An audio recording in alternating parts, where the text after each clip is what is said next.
Good evening friends, welcome back to the channel campus student. ఈ రోజు ఈ video మీ ముందుకు తీసుకొస్తున్నా.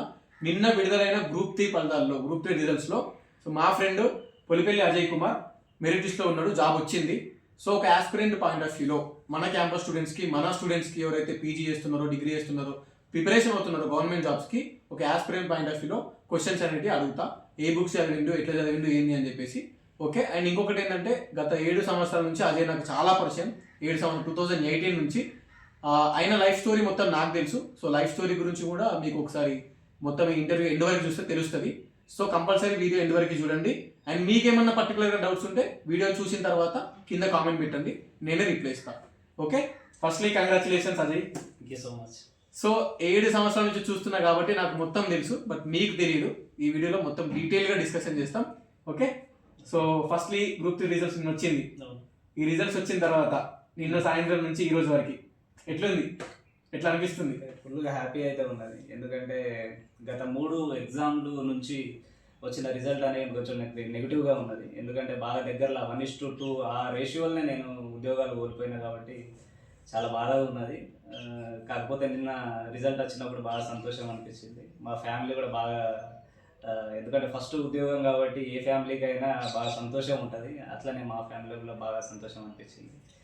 సో అది గ్రూప్ 3 రిజల్ట్స్ అయితే వచ్చింది, గ్రూప్ 3 జాబ్ వచ్చింది. మొత్తం మీ లైఫ్లో ఇప్పటివరకు ఎన్ని గవర్నమెంట్ జాబ్స్ అప్లై చేసారు, ఎన్ని గవర్నమెంట్ జాబ్స్ పోయింది? అయితే నేను ఇప్పటివరకు నేను 4 ఎగ్జామ్లు అయితే అటెంప్ట్ చేసిన, గవర్నమెంట్ ఎగ్జామ్స్. ఫస్ట్ నేను గ్రూప్ 4 అది కూడా 1:2 పోయింది. తర్వాత వెరిఫికేషన్ కూడా పోయిన. తర్వాత డిఎస్సి కూడా నాకు పోయింది. తర్వాత డిఎస్సి పోయిన తర్వాత నాకు గ్రూప్ 2కు ప్రిపేర్ అయినా. యాక్చువల్గా వాటికి ఎక్కువ ప్రిపేర్ కాలేదు కాబట్టి నాకు బాధ ఏమి అనిపించలేదు. కాకపోతే మళ్ళీ గ్రూప్ 2 అండ్ గ్రూప్ 3కి నువ్వు చూసినప్పటి నుంచి నేను అప్పటి నుంచి అవే చదివేటోని కాబట్టి, జిఎస్ బాగా చదివేటోని కాబట్టి గ్రూప్ 2 నాకు 444 ర్యాంక్ వచ్చింది. ఏదో ఒక సర్వీస్ వస్తుందేమో అని అనుకున్నా. వెరిఫికేషన్ కూడా పోయినా, కాకపోతే సర్వీస్ రాలేదు. కొంచెం అప్పుడు బాగా బాధ అనిపించింది.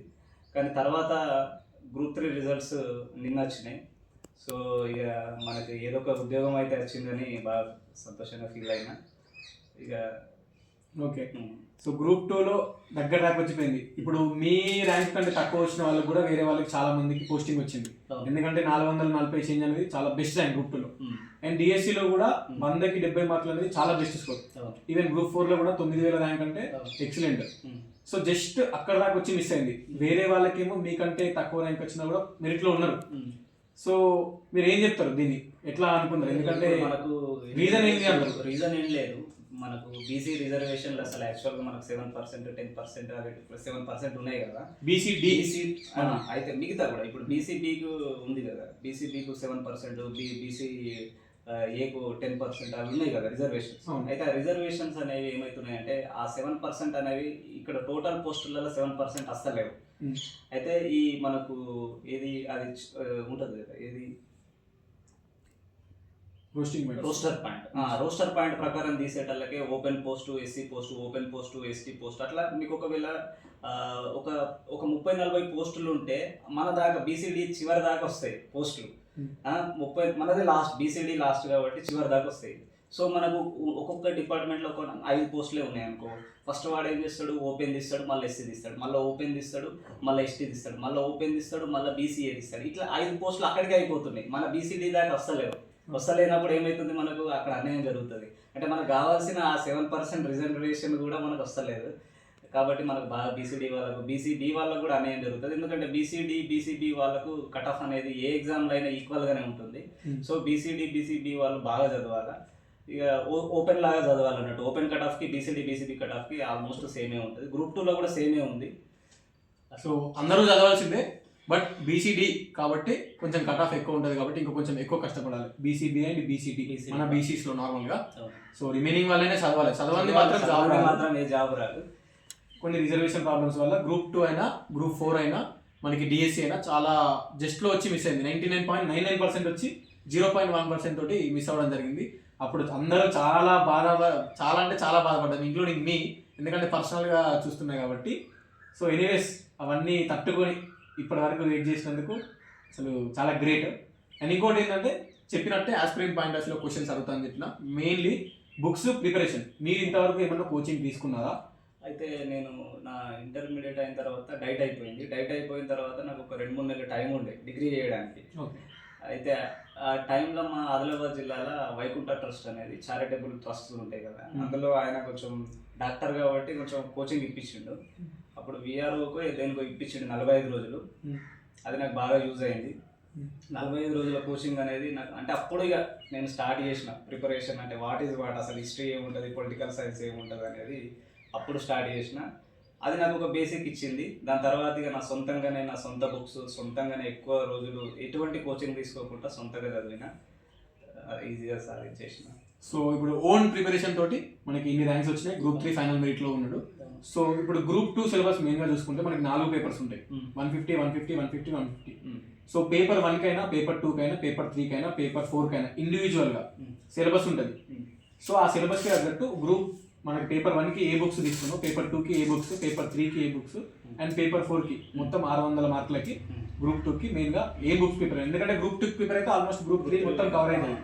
సో మెయిన్గా బుక్స్, ఎందుకంటే ఇప్పుడు చాలా ఆస్పిరెంట్స్ ఉంటారు. సో వాళ్ళ పాయింట్ ఆఫ్ వ్యూలో కొత్తగా స్టార్ట్ చేయాలనుకుంటున్న వాళ్ళైనా ఆల్రెడీ మిడిల్ ఆఫ్ ప్రిపరేషన్లో ఉన్న వాళ్ళకి యూజ్ అవుతుంది కాబట్టి బుక్ లిస్ట్ మొత్తం ఇన్ డీటెయిల్గా 4 పేపర్స్. అయితే ఫస్ట్ పేపర్ మనకు జిఎస్ ఉంటుంది కదా, జనరల్ స్టడీస్లో మనకు ఒక్క కరెంట్ అఫైర్స్, తర్వాత మనకు కరెంట్ అఫైర్స్ రీజనింగ్, ఈ 2 తప్పించి ఈ 2 పర్టికులర్గా ప్రిపేర్ కావాలా.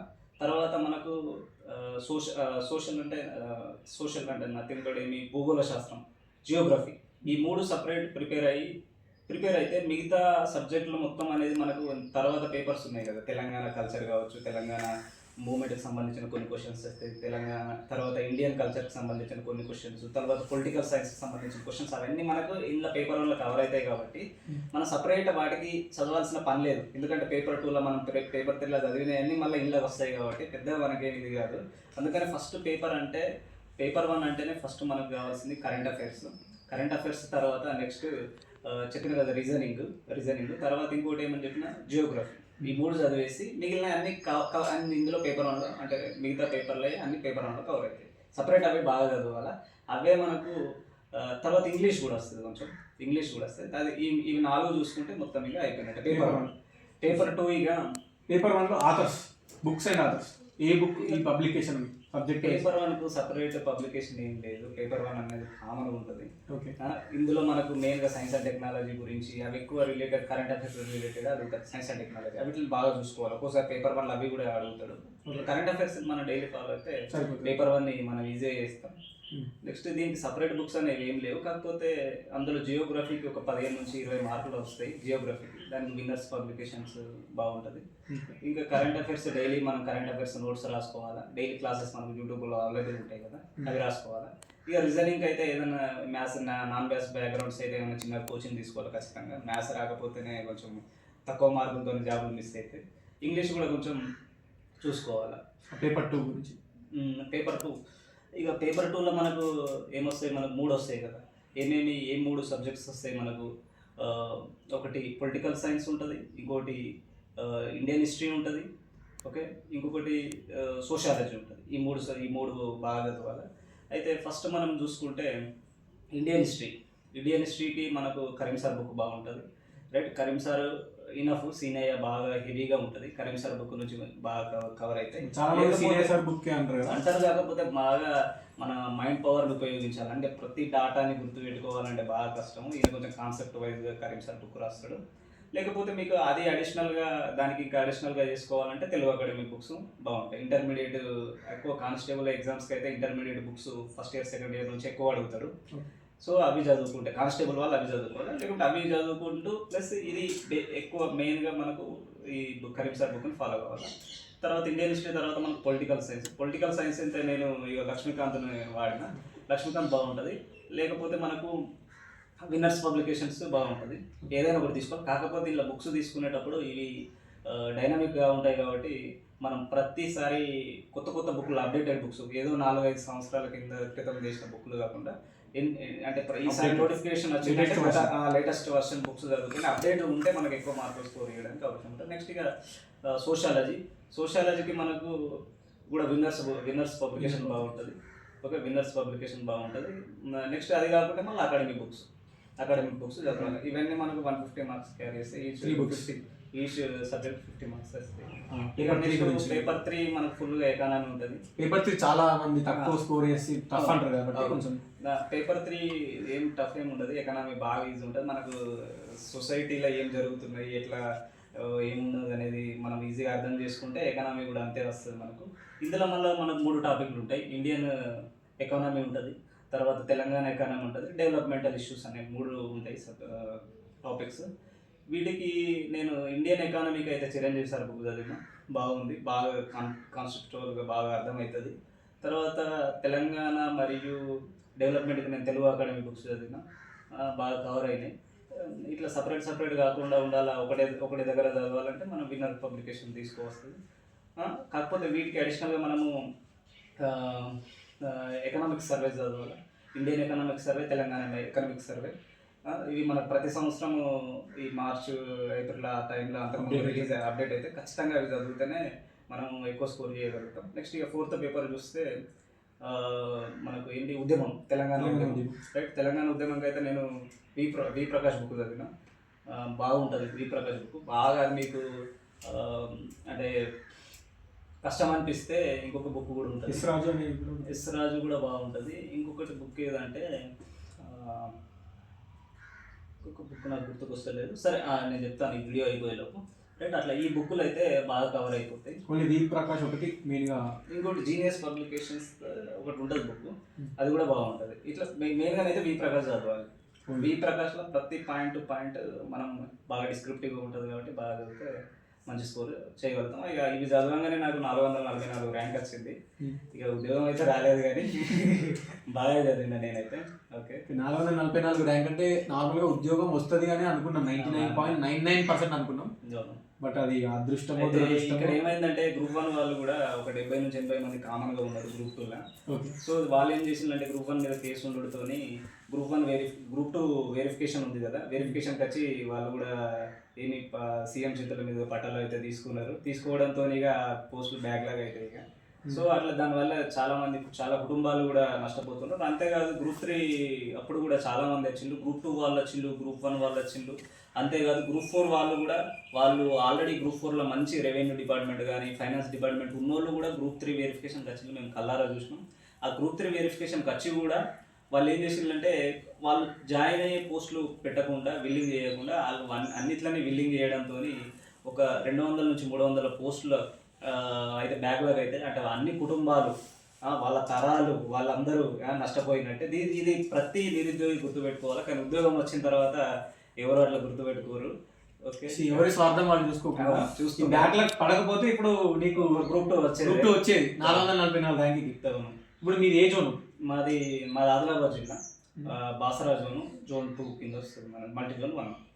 సో సిలబస్ గురించి అయితే చూసారు కదా, ఎట్లా ప్రిపరేషన్ అయినా అని చెప్పేసి కోచింగ్ ఏం తీసుకోకుండా కోచింగ్ అన్ని కవర్ అయిపోయినాయి ఆల్మోస్ట్. అన్నీ నేను సొంతంగా చదివినా. కాకపోతే ఇక్కడ నాకు ప్లస్ పాయింట్ ఏంటంటే కొంచెం డిస్కషన్ బాగా చేసేటోళ్ళము మా ఫ్రెండ్స్తో. కోచింగ్ తీసుకోకుండా కానీ ఎక్కడైతే కన్ఫ్యూజ్ అయితే ఏరియాలు ఉంటాయో, ఎకనామిక్స్లో కావచ్చు లేకపోతే పొలిటికల్ సైన్స్లో కావచ్చు, ఎక్కడైనా కన్ఫ్యూజ్ ఏరియాస్ మా ఫ్రెండ్స్తో డిస్కషన్ చేసినాం. ఇందులో మనకు మా ఫ్రెండ్స్ అంటే చాలామంది ఉన్నారు, మోహన్ కావచ్చు, తర్వాత సందీప్ కావచ్చు, రాజు కావచ్చు, శివ కావచ్చు, రైట్, ఇట్లా చాలామంది ఉన్నారు ఫ్రెండ్స్. వీళ్ళందరితో మేము డిస్కషన్ చేసినాం. ఇవన్నీ నాకు బాగా ప్లస్ అయినాయి. దీనివల్ల నాకు కోచింగ్ ఏం అవసరం రాలేదు, సొంతంగానే చదువుకున్నాం, క్వశ్చన్స్ అడుగుకున్నాం.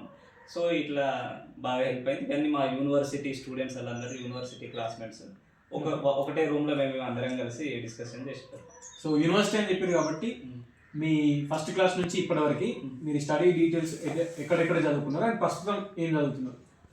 నేనైతే మా ఆదిలాబాద్ జిల్లాలోని తాంసీ గ్రామం, మండలం కూడా అదే. అయితే 1 to 5th నేను తాంసీలోని శాంతినికేతన్ విద్యా మందిర్ అనేది ఒక ప్రైవేట్ స్కూల్ ఉండేది అప్పుడు, అందులో చదివిన. తర్వాత 6 to 8 వరకు కృష్ణవేణి రెసిడెన్షియల్ స్కూల్ ఆదిలాబాద్, అప్పుడు హాస్టల్లో నన్ను వేసేసిండు. తర్వాత అక్కడి నుంచి జైలు జీవితం ప్రారంభమైంది. తర్వాత 9th 10th నుంచి ఇదంతా బాగాలేదని ఏడ్చిన బాగా, ఇది హాస్టల్లో నేను ఇట్లా ఉండాలి. అప్పటికి ఇక నేను విద్యార్థి స్కూల్ అప్ అండ్ డౌన్ చేసిన, ఇంటి నుంచి అంటే స్కూల్ బస్ వచ్చేది అప్ అండ్ డౌన్ చేసిన. విద్యార్థి స్కూల్లో చదువుకున్నా. అట్లనే అందులోనే ఇంటర్మీడియట్ చేసిన. అప్పుడు నేను 9th క్లాస్లో ఉన్నప్పుడు మా ఫాదర్ చనిపోయాడు. చనిపోయినప్పుడు బాగా ట్రబుల్ ఎదుర్కొన్నాం కాబట్టి అప్పటి నుంచి మా అమ్మ బాగా కష్టపడి అగ్రికల్చర్ వ్యవసాయం చేయించుకుంటా, లేడీ వ్యవసాయం చేయించుకుంటా అట్లా బాగా చదివించింది. మాకు 2 సిస్టర్స్, రైట్. అట్లా ఇక నేను ఇక జూనియర్ కాలేజ్ కూడా నేను విద్యార్థి స్కూల్ అండ్ కాలేజ్ కలిపి ఉంటుండే, అలానే చదువుకున్నా. డిగ్రీ మన ఇద్దరం చదువుకున్నాము కరీంనగర్ SRR కాలేజ్, రైట్. తర్వాత డిగ్రీ తర్వాత మనకు ఇక పీజీ ఉస్మానియా యూనివర్సిటీలో ఎంట్రన్స్ వచ్చింది. అప్పటికి నేను మన డిగ్రీ చదువుతుండగానే లాస్ట్కి ఒక 2 months ఎంట్రన్స్కి ప్రిపేర్ అయినాం, రైట్. అప్పుడు హిస్టరీ ప్రిపేర్ అయినాం. అయితే మన సబ్స్క్రైబర్స్ ఉన్నట్టున్నారు కదా హిస్టరీ వాళ్ళు, వాళ్ళకి నా నోట్స్ ఇచ్చినా కదా. సిపి గెట్ల MA హిస్టరీ ఎవరైతే నోట్స్ తీసుకున్నారో సిపి గెట్, అవి గ్రూప్ 2 ప్రిపరేషన్ అయింది. మనం నోట్స్ పర్మిషన్ తీసుకొని నోట్స్ తీసుకొని కొంతమంది స్టూడెంట్స్కి చేసిన. ఆ స్టూడెంట్స్ ఇప్పుడు ఇదే ఉస్మానియా యూనివర్సిటీలో చాలా మంది చదువుతున్నారు. అవి మనోడు ఓన్గా రాసుకున్న నోట్స్. అప్పుడు బ్యాక్ 2021 ఆ నోట్స్ సొంతంగా నేను 2 నెలల టైంలో మొత్తం ప్రిపేర్ అయినా. సో అట్లా పీజీ ఎంట్రన్స్లో ఫస్ట్ ర్యాంక్ వచ్చింది. సిపి గెట్లో ఫస్ట్ ర్యాంక్ వచ్చింది, అంటే పీజీ ఎంట్రన్స్లో డిగ్రీ అయిపోయిన తర్వాత. ఇక అట్లా పీజీ కంప్లీట్ చేసిన. పీజీలో ఉన్నప్పటి నుంచి నా 2021 నుంచి నా ప్రిపరేషన్ అనేది ఇక అప్పటికి వెళ్ళి స్టార్ట్ అయింది గ్రూప్ 2 కొరకి. ఇక అప్పటి నుంచి స్టార్ట్ అయితే మనకి ఎప్పుడు అయిపోయింది 2023లో పీజీ అయిపోయింది. 23లో పీజీ అయిన తర్వాత అప్పటికి ఇంకా మనకి నోటిఫికేషన్లు రాలేదు కరెక్ట్గా. అంటే 2022లో వచ్చినాయి కానీ అవి డౌట్గానే ఉన్నట్టుండే కదా. అయితే దాంతో ఇక ప్రిపరేషన్ అయితే కంటిన్యూ చేసినాం. తర్వాత 1 year ఏం చేసినాం అంటే మా ఫ్రెండ్స్ నేను ఇద్దరం కలిసి నాన్ బార్డర్గా ఉన్నాం. అంటే మెస్ కార్డ్ తీసుకొని ఇంటర్నేషనల్ బాయ్స్ హాస్టల్ తార్నాకలో నాన్ బార్డర్గా ఉన్నాం. నాన్ బార్డర్ అంటే అఫీషియల్గా అంటే సర్టిఫికేట్ అది తీసుకొని మెస్ కార్డ్ ఉంది కాబట్టి అంటే బయట ఇబ్బంది కాలేదు మాకు. తర్వాత 1 year తర్వాత మళ్ళీ బిఎడ్ ఎంట్రన్స్ రాసినాం. బిఎడ్ ఎంట్రన్స్ రాసి మళ్ళీ ఉస్మానియా క్యాంపస్కి వచ్చినాం. ఇప్పుడు ప్రస్తుతం మనం వీడియో తీస్తున్నది మా రూమ్లోనే, ఇదే నా ర్యాక్, రైట్. అట్లా ఇప్పుడు బిఎడ్ చేస్తున్నా. బిఎడ్ ఇప్పుడు నేను 2nd year. కాకపోతే ఇది ఎప్పుడో 2022లో నోటిఫికేషన్, 2024 మనం డిసెంబర్లో అప్పుడు ఎగ్జామ్ రాస్తే ఇప్పుడు 2025 డిసెంబర్లో మేము వీడియో తీస్తున్నాం. అంటే ఎంత ఎట్లా ల్యాగ్ ఉన్నదో ఈ నోటిఫికేషన్లో మనకు అర్థమవుతుంది. కాబట్టి మీరు అందరూ ఈ గ్రూప్స్ ఈ TSPSC ఎగ్జామ్స్ కాకుండా సెంట్రల్ ఎగ్జామ్స్కి ప్రిపేర్ అవ్వడం అయితే ఉత్తమం. ఎందుకంటే ఇది ఒక్కసారి మనకు ఉద్యోగం రాకపోతే నెక్స్ట్ ప్రిపేర్ అవ్వడానికి మళ్ళీ 5 ఏళ్ళు మనం ప్రిపేర్గా అయ్యే మన ఆర్థిక స్తోమత అయితే ఉండదు. గ్రూప్స్కు ప్రిపేర్ అయ్యేటోళ్ళు ఎక్కువ మంది మధ్యతరగతి ఫ్యామిలీసే. కాబట్టి వాళ్ళని పోషించే అది సామర్థ్యం అనేది తల్లిదండ్రులకు ఉండదు. కాబట్టి గ్రూప్స్ కంటే మీరు SSC కావచ్చు, లేకపోతే రైల్వేస్ లేకపోతే MTS అట్లా సెంట్రల్ ఉద్యోగాలు ప్రిపేర్ అయితే చాలా మంచిది. తెలుగు మీడియం బ్యాక్గ్రౌండ్ అయినా కానీ కొన్ని రోజులు మీరు కష్టపడితే ఇంగ్లీష్ అనేది పెద్ద విషయమేం కాదు. కాకపోతే ఉద్యోగం అనేది మీకు సెంట్రల్లో అయితే ఎక్కువ ఛాన్సెస్ ఉంటుంది. ఎందుకంటే ప్రతి సంవత్సరం నోటిఫికేషన్స్ వస్తాయి కాబట్టి ఈసారి మిస్గా అయితే మళ్ళీ నెక్స్ట్ సారి ఏదో ఒక ఉద్యోగం అయితే రావడానికి ఆస్కారం ఉంటుంది. సో ఖచ్చితంగా ఈ TSPSC లాంటి ఉద్యోగాలకు ప్రిపేర్ కాకపోవడం అయితే మంచిది. మాకు ఫ్యామిలీ బ్యాక్గ్రౌండ్ బాగుంది, మా వాళ్ళు 8 సంవత్సరాలన్నా చదివిస్తారు అంటే ఇక మీ ఇష్టం. అది చదువు మీ గోల్ అదే అంటే గోల్ అదే అయితే ఎవరు ఆపలేరు. కాబట్టి మీకు తొందరగా జాబ్ రావాలంటే మాత్రం సెంట్రల్ ఉద్యోగాలే మంచివి. ఇప్పుడు నేనే ఉన్నా SI కానిస్టేబుల్ ఈవెంట్ ఇస్తే ఇంకో నోటిఫికేషన్ కోసం చూస్తున్నాడు. 2-3 సంవత్సరాల నుంచి వెయిట్ చేస్తున్నాను. సో ఈ స్టేట్ గవర్నమెంట్ ఎట్లుంటే ల్యాగ్ అయితే మళ్ళీ ఏమైతుందంటే మనకి స్టేట్ గవర్నమెంట్ ఉద్యోగాలు నమ్మకం లేవు. ఏ ఉద్యోగం ఎప్పుడైతే తెలియదు. మనం గ్రూప్ 1 ప్రిలిమ్స్ ఎగ్జామ్ 3 సార్లు రాసిన. కాకపోతే మెయిన్స్ రాసేటప్పుడు కూడా కొంచెం మెయిన్స్కి ప్రిపేర్ అయినా కానీ తర్వాత ఈ కోర్టు కేసుల వల్ల నాకు కొంచెం మెయిన్స్కి ప్లస్ ఈ గ్రూప్ 2 గ్రూప్ 3కి కొంచెం కష్టం అనిపించింది. అది జరుగుతుందో లేదో అనే డౌట్తోనే ఆ మెయిన్స్ రాయలేదు. ఈ గ్రూప్ 2 గ్రూప్ 3 అయితే రాసిన. ఫైనల్గా గ్రూప్ 3 జాబ్ వచ్చింది. సో ఇప్పుడు ఎడ్యుకేషనల్ డీటెయిల్స్ మొత్తం తెలుసుకున్నారు కదా. యాక్చువల్గా 2018లో నాకు పరిచయం, మేము డిగ్రీ కలిసి చదువుకున్నాం SRR కాలేజ్లో. తర్వాత పీజీకి ఉస్మానియాకి వచ్చినాము. సో ఫ్యామిలీ బ్యాక్గ్రౌండ్ గురించి, ఎందుకంటే మీరు ఇంతకుముందు చెప్పారు కాబట్టి సో అమ్మ ఒకటి చదివించిందని చెప్పేసి ఒకసారి డీటెయిల్గా ఫ్యామిలీ గురించి తెలుసుకుందాం. ఎందుకంటే వాళ్ళకి కూడా తెలియదు. కొంతమంది ఫ్యామిలీ బ్యాక్గ్రౌండ్ ఉండడం వల్ల చాలా మంది అనుకుంటారు డబ్బులు ఉన్నాయి కాబట్టి కోచింగ్ తీసుకుంటారు అది ఇది అనుకొని. సో ఫ్యామిలీ బ్యాక్గ్రౌండ్ గురించి కూడా ఇక్కడ ఏముందంటే నేను కోచింగ్ పోవడానికి కూడా కారణం మా ఫ్యామిలీ బ్యాక్గ్రౌండ్. ఎందుకు ఊరికే డబ్బులు వేస్ట్ చేయడం అనేది.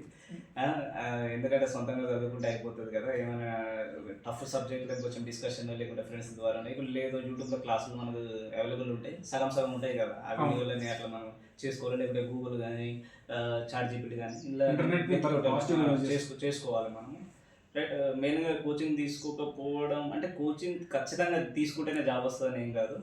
రైట్. కోచింగ్ తీసుకోకుండా కూడా జాబులు వస్తాయి. ఇది అందుకు నేనే నిదర్శనం. ఎందుకంటే ఆ 45 రోజుల కోచింగ్ అనేది జస్ట్ మనకి వాట్ ఈజ్ వాట్ అన్నట్టు. అప్పుడు నాకు అక్బర్ బాబర్ కానీ వీళ్ళు ఏమి తెలియదు. అప్పుడు మాకు సార్ ఉండే హిస్టరీ సార్, ఆ సార్ పేరు నాకు గుర్తుకొస్తలేదు. కాకపోతే ఆ సార్ వల్లనే నేను కొంచెం బాగా ఈ గ్రూప్స్ పరంగా ముస్లిం సార్ ఉండే, ఆ సార్ పేరు గుర్తుకొస్తలేదు. కాకపోతే ఆ సార్ వల్లనే నేను ఇప్పుడు ఈ గ్రూప్స్ సైడ్ నేను రావడానికి ఆస్కారం ఉంది. ఎందుకంటే ఆ 45 రోజుల కోచింగ్ కొంచెం ఆయన బాగా చెప్పేటోడు కాబట్టి ఇది బాగుంటుంది అన్నట్టు, సబ్జెక్ట్స్ బాగున్నాయి అన్నట్టు ఇటు వచ్చిన. అప్పుడు ఎప్పుడు మనం ప్రిపేర్ అయినా 2017-18 నుంచి అయితే అంటే అప్పటికి కొంచెం అప్పటి నుంచి స్టార్ట్ మెల్ల స్టార్ట్ చేస్తే అది ఇప్పటిదాకా అయిపోయింది. 2022లో నోటిఫికేషన్ వచ్చింది కదా, అప్పటి నుంచి ఇప్పుడు 2026 వరకు ఇక మనకు అపాయింట్మెంట్స్ ఇస్తారు కావచ్చు. అంటే ఎంత దూరం అవుతుంది. అప్పుడు ఎందుకంటే మనము ఎర్లీగా స్టార్ట్ చేసినాం. అప్పుడు మనకు 18-19 సంవత్సరాలే కావచ్చు. ఇప్పుడు 25-26 సంవత్సరాలకు వచ్చింది కాబట్టి